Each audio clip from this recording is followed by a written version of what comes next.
Muy buenas a todos. Ayer tuvo lugar la presentación oficial del Tour de Francia en Barcelona. Esto está a puntito de arrancar y nosotros os traemos hoy las predicciones de los 5 mejores ciclistas de este Tour de Francia, es decir, el top 5 del Tour de Francia 2026. Vamos de menos a más y en el número 5 vamos a encontrarnos a Paul Seixas, un Paul Seixas que debuta este año en el Tour de Francia. Y no solo eso, debuta, como todos sabemos, en carreras de 3 semanas. Y eso es realmente lo que más me pesa a la hora de colocarle en quinta posición, porque si bien podemos decir que es fácilmente el segundo o tercer mejor ciclista de este Tour de Francia, creo que el paso de los días, como hemos venido comentando anteriormente en algún que otro vídeo, le va a pasar factura. Y no dudo que al principio su rendimiento en el Tour sea muy ascendente hasta que llegue a su cima, a su tope, y finalmente básicamente al final de la segunda, tercera semana, pues empieza a caer todo su rendimiento por esa acumulación de esfuerzos y más que esfuerzos físicos también de la mentalidad, del estar ahí centrado día tras día. Eso al final desgasta muchísimo y lo que le puede salvar también esta posición de tantísimo honor que creo que va a lograr sinceramente va a ser toda la ventaja que pueda coger en los primeros días, porque yo no descarto que los primeros días de alta montaña, que los tenemos además muy prontito en esta edición del Tour de Francia, vaya a estar al nivel de los mejores de los hombres que se vayan a disputar el podio del Tour de Francia. Así que toda esa ventaja que pueda acumular durante los primeros días, primera semana, esos 9-10 días, que son realmente los que sabemos que Paul Seixas está capacitado al 100% para competir e incluso para ganar una carrera, pues toda esa ventaja que vaya a conseguir esos días, bienvenida será en los días venideros en los que presumiblemente vaya a sufrir por esa acumulación de esfuerzos. Vamos con el que creo que puede quedar en cuarto lugar en este Tour de Francia, que no es otro que Juan Ayuso. Un Juan Ayuso al que el cambio de equipo le ha venido realmente bien. Todas las carreras que ha competido sin dificultades en forma de caída o enfermedad, se le ha visto que ha rendido de una manera sensacional. Le ganó al propio Paul Seixas en la Vuelta al Algarve al principio de la temporada. Luego en el Auvergne-Rhône-Alpes, cuando otra carrera le ha sonreído en forma de que la desgracia no le ha acompañado en forma de caída o enfermedad, se ha demostrado que estaba bien capacitado para estar luchando por el podio y, ¿por qué no?, ir de menos a más en este Tour de Francia y demostrarse a sí mismo y demostrar a todo el mundo que no cree en él que ese rol que pedía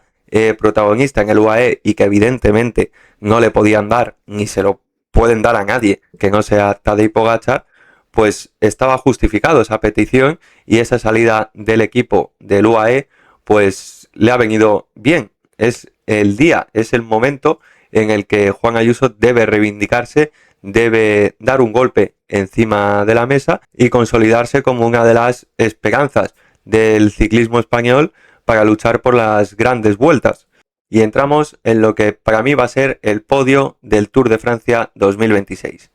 En tercer lugar nos encontramos con Isaac del Toro.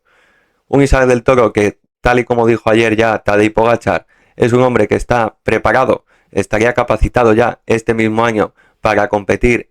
por el Tour de Francia. No va a poder hacerlo porque tiene por delante al propio Tadej Pogačar, pero esas declaraciones unidas a otras que hace acto seguido diciéndole que no van a exigirle, dando a entender que le van a dar un poco de libertad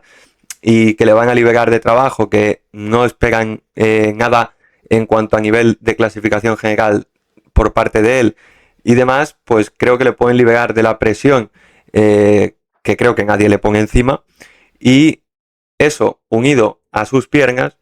que ha venido demostrando no solo esta temporada, sino la pasada, donde ya estuvo a punto de llevarse el Giro de Italia, pues le colocan como un claro aspirante al podio final en París. Y los dos que no se van a bajar del podio, salvo sorpresa mayúscula, en esta edición del Tour de Francia son los que no se han bajado del podio en los últimos 5 años en el Tour de Francia: Jonas Vingegaard y Tadej Pogačar. Y por este orden: segundo, Jonas Vingegaard; primero, Tadej Pogačar. Vamos con Jonas Vingegaard.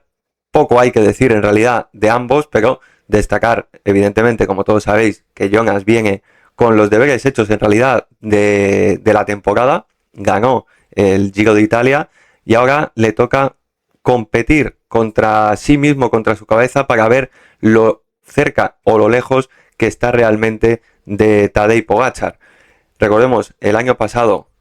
dando la sensación de que Tadej se reservaba bastantes días, se quedó a 4 minutos y medio. Este año la sensación que me da es que Tadej Pogačar, si va a reventar absolutamente la carrera, esa diferencia puede ser mucho más grande y puede darle un golpe bastante duro a Jonas Vingegaard a nivel mental. Pero es que además el golpe mental que puede sufrir Jonas Vingegaard puede ser peor, porque esta clasificación que yo he dado es teniendo en cuenta que Tadej Pogačar quiera arrasar y quiera romper absolutamente con todo y hacer unas diferencias épicas y de otra época. En caso de que no quieran hacer eso, en caso de que una vez tengan sentenciada la clasificación general, Jonas Vingegaard va a tener que luchar contra los dos. Va a tener que luchar contra Tadej Pogačar y contra Isaac del Toro, en una clara situación de desventaja que le puede hacer incluso peligrar su segunda posición en el podio. Creo que pase lo que pase, o de la forma que pase, mejor dicho, el podio va a ser ese.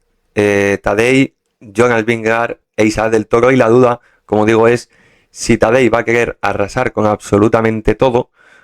o si una vez sentenciado va a querer ayudar, aunque no sea tirando de él, evidentemente, pero haciendo ese juego de 2 contra 1 contra Jonas Vingegaard para favorecer a Isaac del Toro y que intenten hacer ese 1-2 que yo no veo tan lejos, la verdad. Va a depender de lo que quieran hacer en el UAE y cómo planteen la carrera en ese mano a mano tan desigual con el líder del Visma, porque el Visma, como se ha demostrado en el Aubert Ronalps, su segundo espada es Matteo Jorgensen y a día de hoy está a años luz de Isaac del Toro. Así que es una situación de desventaja muy complicada para Jonas Vingegaard y veremos qué actitud también toma el corredor danés si quiere pasar en algún momento al ataque contra Tadej Pogačar o si ve que la carrera se le complica muchísimo y tiene más que pensar en defender ese segundo puesto que intentar atacar al primer lugar. Así que recapitulando, mi top 5 es Tadej Pogačar, Isaac del Toro o Jonas Vingegaard, dependiendo cómo quieran jugar ahí esas bazas el UAE, Juan Ayuso y Paul Seixas. Y como os habréis percatado bien, no meto a ninguno de los dos corredores de Red Bull Bora ni a otro gran hombre como es Tom Pidcock, que el año pasado ya hizo podio en la pasada Vuelta Ciclista a España en su primera vez de una forma realista, que aspiraba a un buen puesto en la clasificación general de una gran vuelta, pero es que, insisto, este año el nivel alto del Tour de Francia se ha encarecido muchísimo y se le han metido muchos rivales por delante a Tom Pidcock, incluso a Florian Lipovic también, porque el año pasado hace tercero, pero es que el año pasado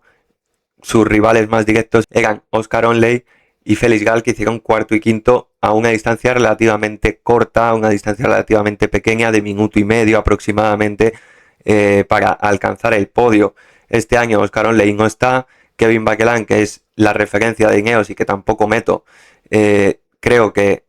no va a poder hacer el mismo papel que hizo el año pasado en el Tour, donde logró una séptima posición. Félix Gall no es este año el líder del Decathlon, es un corredor mejor que él, como es Paul Seixas, que ya hemos explicado cómo esperamos que sea su Tour de Francia. Pues me genera dudas que pueda repetir un puesto de honor, ya no solo el tercer puesto que consiguiese el año pasado, sino uno dentro del top 5, el bueno de Florian Lipovic, al que además, y esto me ha pesado yo creo bastante también a la hora de hacer este top 5, la ausencia de competición, la ausencia de verle en las carreras, tanto a él como a Remco, del que ahora enseguida hablo, pero me ha pesado mucho también, en parte, a los hombres del Red Bull Bora dejarle fuera de ese top 5 a cualquiera de los dos, porque a pesar de que no tengo ninguna duda de que han estado preparando el Tour de Francia al 1000%, que lo han preparado de una manera fabulosa, pero la ausencia de comparación entre los que están corriendo y estamos viendo cómo lo están haciendo y los que no vemos cómo se están batallando el cobre contra los otros, pues me pesa. Y Remco, si hay algo que me pesa más aún todavía, es ese momento inevitable que por mucho que diga que ha mejorado, que está más delgado sin perder potencia y demás para afrontar la alta montaña, pues es ese temido reventón que vaya a tener un día de la alta montaña, porque este año ha corrido poco en vueltas por etapas, corrió en el UAE Tour y en la única etapa de montaña prácticamente de la carrera reventó de una forma escandalosa y no estuvo cerca, vamos, ni de terminar en el podio de esa carrera. Me cuesta, hasta que no tenga una prueba fehaciente de que Remco ha mejorado realmente y vea el nivel de esa mejora, pues me va a costar muchísimo meterle dentro del top 5 de este Tour de Francia. Veremos si el paso de los días me quita la razón, pero a día de hoy, insisto, Remco no me ha dado ningún argumento para meterle dentro de los grandes favoritos para hacerse con un buen puesto en el Tour de Francia, un buen puesto que posiblemente sea un séptimo, un octavo a lo mejor para Remco, pero para su nivel, para su nombre, para lo que él proyecta, se queda corto. Para cualquier otro corredor a lo mejor pues es un resultado fantástico, pero para lo que él proyecta se me antoja un resultado un poco corto. Afortunadamente no tenemos que esperar mucho tiempo más para salir de dudas y ver si estas predicciones que lanzamos en el día de hoy llegan a buen puerto o si la carrera nos lleva por otro camino. Mañana comentamos con todos vosotros la crono por equipos que marcará el comienzo del Tour de Francia en Barcelona a partir de las 5 de la tarde. Nos vemos mañana aquí en Encunetados. Hasta mañana.